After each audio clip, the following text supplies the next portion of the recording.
When I was very young, I hadn't been exposed to computers, so I was mostly just reading, doing math, learning about science, and I wasn't sure what my career would be.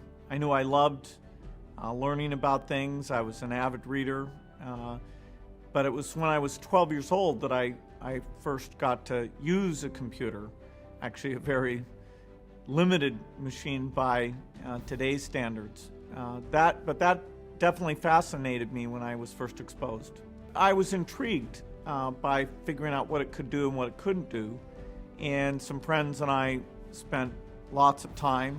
The teachers got intimidated, so we were on our own trying to figure it out. Actually, we gave a course on computers to the other students, and it became a fascination where we got paid for doing computer work and talked about forming a company, but there was kind of a magical breakthrough when the computer became cheap and we could see that everyone could afford a computer.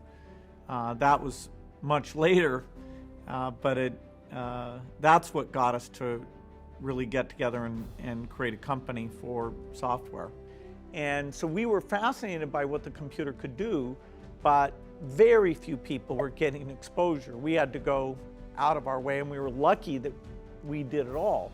And so then when the idea of moving the computer onto a chip that Intel would make, and that would make the computer literally millions of times cheaper than the ones we were using, so both more powerful and available to people on a personal level, then the idea of, okay, it would be very different, the software you needed, the way the industry would work. We were super lucky to be there when that was happening. We could see that the magic of software combined with this miracle of the microprocessor, subject to Moore's law, exponential improvement, that was a magic combination. And we'd look around and say, hey, how come everybody's not saying this is amazing? I mean, we're going to dethrone IBM, and why doesn't Digital Equipment get it? Why is the guy who runs it, this is a company that's long gone, but dominated many computers at the time, why isn't that guy up there saying it's wrong? We know it's right. And so the key event for us was, it was a very cold Boston winter, and a kit computer came out on this Popular Electronics magazine, and we said, oh, damn, this is happening without us. I mean, here we are doing nothing. And so we called the company up and said, hey, we're ready. And then we called them back. We actually did the work, and then we called them back and said, how do you make the stuff go in and out of the computer, the I/O? And they said, well, that's interesting. Nobody else has ever asked that. You must really be doing something. So that was, anyway, our very first customer. And so we grabbed onto it to be the very first. And we were the first to say there should be a software industry and come and do it. Microsoft was at the center of the personal computer revolution, in particular the creation of a software market where you went out to lots of companies and encouraged them to write software for different applications, mundane applications, wild applications. That idea that you would encourage people to be creative and build software, and there'd be a whole industry around that. Microsoft believed in that, and no one else did. And so we got that going, and that's led now to where you have all these great choices, and it just keeps getting better and better. And it's because of the volume of machines out there, it can be sold very, very inexpensively. So that whole bootstrap, getting the industry going, making it personal, making there be lots of software, that's what we are the most proud of. Well, I think that the key point there is you've got to enjoy what you do every day. And for me, that's working with very smart people. It's working on new problems. Every time we think, hey, we've had a little bit of success, we're pretty careful not to dwell on it too much because the bar gets raised. People's expectations of the products, we've always got customer feedback telling us the machines are too complicated, they're not natural enough. And the competition, the breakthroughs, the research make the field I'm in, I think, the most exciting field there is. Well, the technology business has a lot of twists and turns, and that's partly why it's such a fun business, is that no company gets to rest on its laurels. IBM was as dominant or more dominant than any company will ever be in technology. That's just not going to happen again.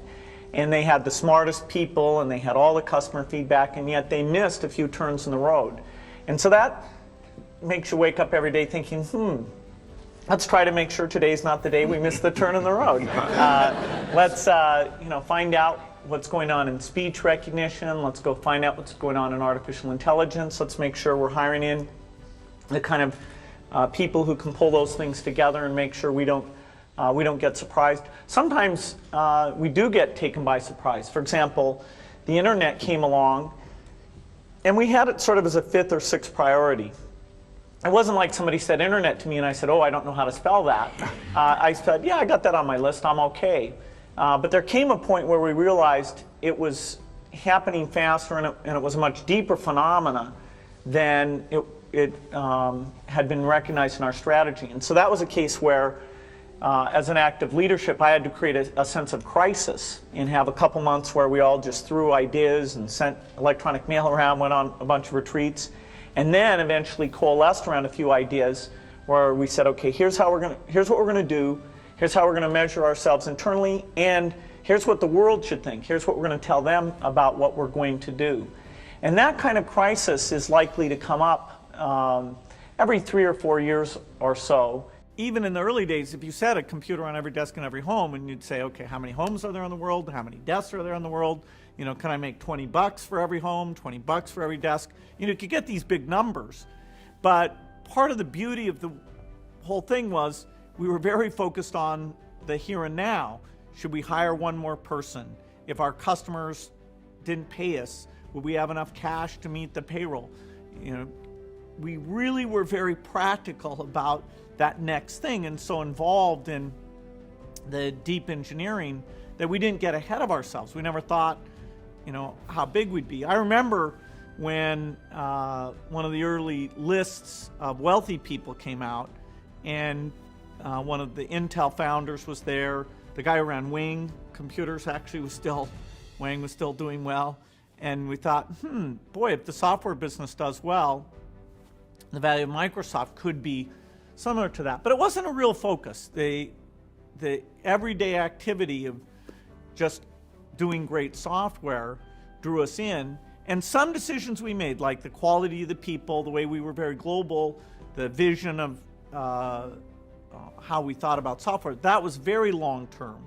But other than those things, we just came into work every day and wrote more code and hired more people. And it wasn't really until the IBM PC succeeded, and perhaps even until Windows succeeded, that there was a broad awareness that Microsoft was very unique as a software company, that these other companies had been one-product companies, hadn't hired people, couldn't do a broad set of things, didn't renew their excellence, didn't do research. So we thought we were doing something very unique, but it was easily not until 1995 or even 1997 that there was this wide recognition that we were the company that had revolutionized software.